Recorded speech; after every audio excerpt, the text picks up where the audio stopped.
तो आज का सीन ही बताते हैं जो हम कर रहे थे। It was very embarrassing. हम ये नहीं बोल सकते फनी, फनी भी था। लाइक सेट पे तो हंसी आ रही थी सबको, बट वो शॉर्ट ऐसा था चड्डी सीन था। अंडरवेयर सूरज का अंडरवेयर, ब्लूटूथ कहता चाची चाची मुझे अंडरवेयर दो सूरज भाई, सूरज चाचू का।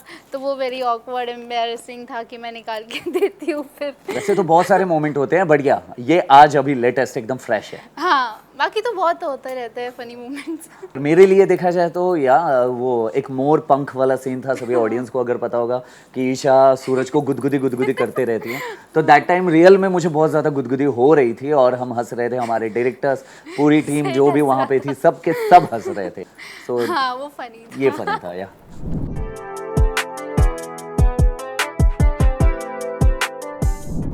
मैंने कौन सा क्लिक किया था?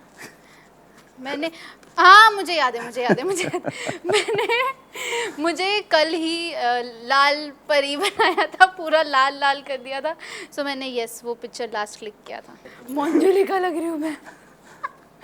ये था मेरी आखिरी फोटो जो कि मेरे मोबाइल में, वो है मोची का। मैं मोची बना हुआ हूँ और ईशा जी का जो चप्पल होता है उसे सिलने का है, लेकिन मैं मोबाइल सेट पे नहीं लाता। ये रूल है मेरा, डोंट्स वाली चीज़ है, तो मैं ये यूज़ करता हूँ।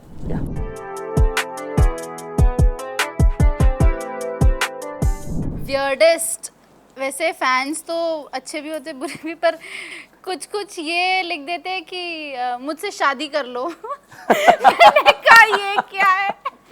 प्रपोजल्स भेजते हैं, मैंने कहा उम्र मेरी छोटी है। तो ये मुझे वियर्ड लगता है, ये वियर्डेस्ट है।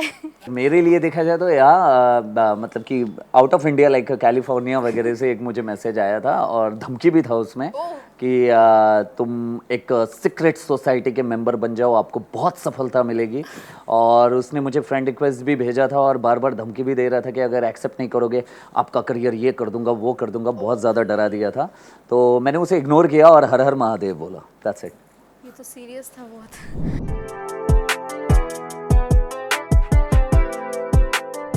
इसका आंसर सेम होगा। सेम होगा या सेम होगा। 1 2 3 अरविंद सर। अरविंद सर। हाँ, पापा जी हमारे Rajendra Chawla sir. Yes.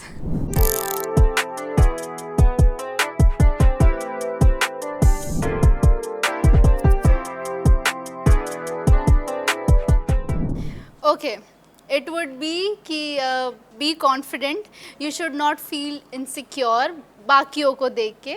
Like you should not compare yourself, just be the real you and वही करो। यही मैं कहना चाहूँ। मैं अगर जाता तो मैं अपने आप को यही कहता। मैं मतलब कविताएं बहुत ज़्यादा सुनते रहता हूँ मोटिवेशनल, तो लहरों से डरकर नौका पार नहीं होती, कोशिश करने वालों की कभी हार नहीं होती। ये मैं खुद जब इंडस्ट्री में आया था नया नया, तो मैं खुद फॉलोअप किया और आज मैं यहाँ पे हूँ। सो डेफिनेटली मैं अगर फिर से जाऊँगा तो यही कहूँगा, क्योंकि मेहनत के आगे सब फीके हैं।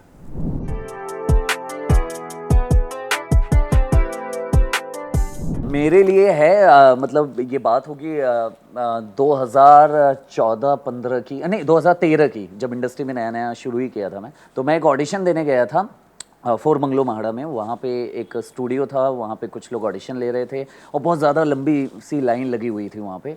सो ऑडिशन देते देते जब मेरा नंबर आया और वहाँ पे जब अंदर गया तो पता चला कि सामने वाला थक गया और उसने कैमरा रोल किया ही नहीं और उसने बोल दिया एक्शन, और मैं ऑडिशन देते गया और ऑडिशन हो गया। और उसके बाद जब साइड वाला स्माइल किया तो मुझे समझ में आ गया कि कैमरा बंद था।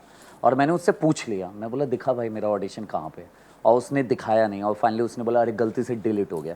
तो उसने मेरा ऑडिशन लिया नहीं था, वो बस टाइम पास कर रहा था और मुझे भगाने की कोशिश में था। मैं ये कहना चाहूँगी कि लाइक स्टार्टिंग डेज़ में जब ऑडिशन देने जाती थी तो मैं मम्मी के साथ ही हमेशा गई हूँ। सो कैसे ट्यूशन क्लासेस थोड़े से मैम को झूठ बोल के मम्मी ऑडिशन ले जाती थी, तो कुछ तैयार होना आता नहीं था और और मैं बस पाउडर लगा के ऑडिशन दे देती थी। वो कहते थे थोड़ा तैयार हो जाओ, तो मैं साइड में जाती थी, वापस पाउडर लगाया, लिप बाम लगाया, ओके रेडी। तो ऐसा होता था मेरे साथ और लगता था क्यों नहीं हो रहा कुछ, मैं कर तो रही हूँ, क्यों मेकअप नहीं इन्हें ठीक लग रहा। तो ऐसे बहुत छोटे छोटे मूवमेंट्स हुए हैं, इससे आगे बढ़े।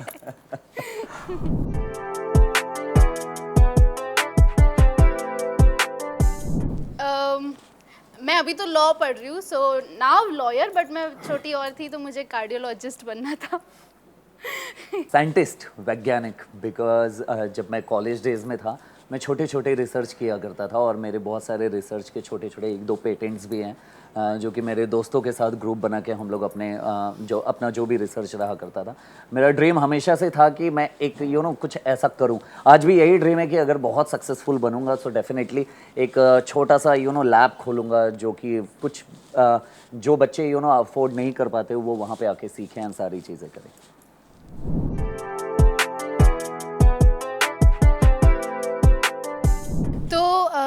फिल्म से ही बोलती हूँ, मुझे 2 शेड्स अलग अलग है।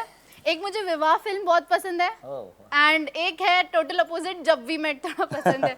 तो ऐसे विवाह और जब वी मेट का कह सकते हैं। मेरे लिए अगर मूवी की बात करें तो हमेशा चाहता हूँ और अभी भी चाहता हूँ कबीर सिंह और एनिमल जैसी फिल्में करूँ और आगे बढ़ूँ अपनी ज़िंदगी में।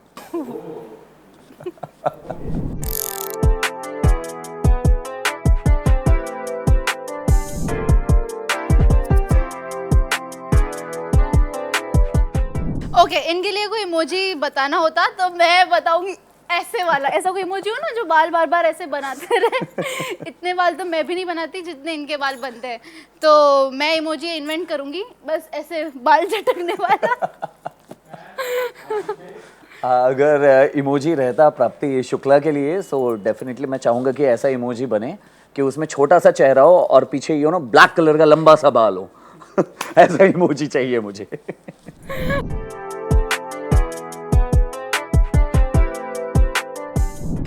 Same answer. सेम 1 2 3 ताइमा आभा परमार मैम। वो शॉकिंग है, वो कैसे सो जाती ऐसे बैठे बैठे, उन्हें ना सपोर्ट चाहिए होता है ना कुछ। हाँ, वो लाफिंग बुद्धा होता है ना, ऐसे करके अगर हमारी ताइमा करे तो बिल्कुल हूबहू ऐसे ही दिखेंगी। तो वो ऐसे बैठे बैठे सो जाती है। उनके आसपास से कितने लोग भी आए जाए कुछ फर्क नहीं पड़ता उन्हें। वो पावर नैप लेती है। नहीं, सर की आवाज से मैम उठती है। बस मैम सर की आवाज से।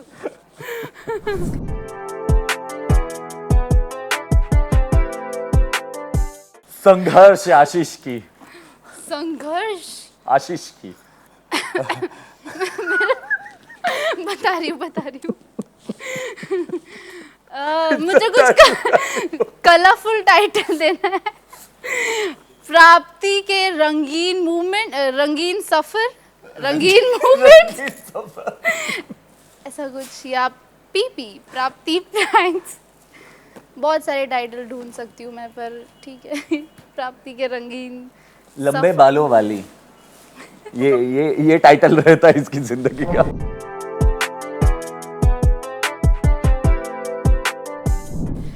Dance sequence. Dramatic crime scene.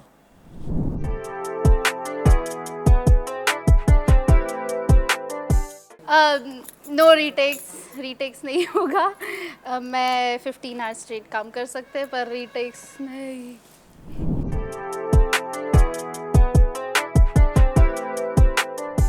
I feel कि हमारे शो में जो सब कैरेक्टर्स को रोल मिला है वो सब उसमें परफेक्ट है। मुझे नहीं चाहिए किसी का रोल, मैं अपना गुंडी वर्जन में वापस जाना चाहूँगी। मुझे उसमें मज़ा आ गया था। या अरविंद जी का कैरेक्टर, क्योंकि उसमें बहुत ही इमोशनल शेड है बेटे को लेके एंड फैमिली को लेके। सो डेफिनेटली अरविंद सर की को बोलता है ना, कोई तोड़ नहीं है अरविंद सर का कि मैं उनकी तरह कर लूँगा, लेकिन हाँ वैसा कैरेक्टर अगर मुझे मिले तो मैं डेफिनेटली मैं करने के लिए ट्राई करूँगा। Thank you so much.